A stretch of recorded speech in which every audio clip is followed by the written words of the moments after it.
एक वर्धमान की कुंज है वृंदावन में, रेतिया बाजार में, वर्धमान वाली कुंज।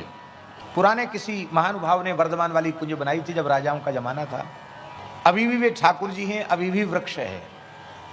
तो उस जिस व्यक्ति के पूर्वजों ने वो कुंज बनवाई थी, उनके परिवार के लोगों का मन हुआ कि इसका जीर्णोद्धार करें और नया बना दें इसको ठीक ढंग से।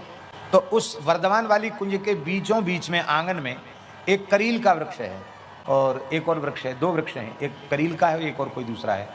तो सबसे पहले वृक्ष ही हटाने थे, तो वहाँ का फर्श उखाड़ करके पत्थर का, और जैसे ही वृक्ष को उखाड़ने के लिए खुदाई बगल से शुरू किया, जड़ में जैसे ही फावड़ा लगा, रक्त की धार बहने लगी। और आश्चर्यजनक घटना ये घटी कि ठेकेदार, मजदूर सब के सब बेहोश। रात्रि को स्वप्न में जिस व्यक्ति का मालिकाना हक था उस कुंज का, उस सेठ को, उस व्यक्ति को एक वृद्ध ब्राह्मण और एक ब्राह्मणी दिखाई पड़े। उन ब्राह्मण ब्राह्मणी के पैर में घाव हो रखा है और रक्त बह रहा है। तो उसने स्वप्न में पूछा कि पंडित जी आप कौन हैं और ये खून कैसे बह रहा है? उन्होंने कहा कि अरे मूर्ख, पहले पैर पर प्रहार करता है, फिर पूछता है कि रक्त कैसे बह रहा है। मैं काशीवासी ब्राह्मण हूं, वेदादि शास्त्रों का गंभीर अध्ययन मैंने किया और ये मेरी परम पतिव्रता पत्नी है।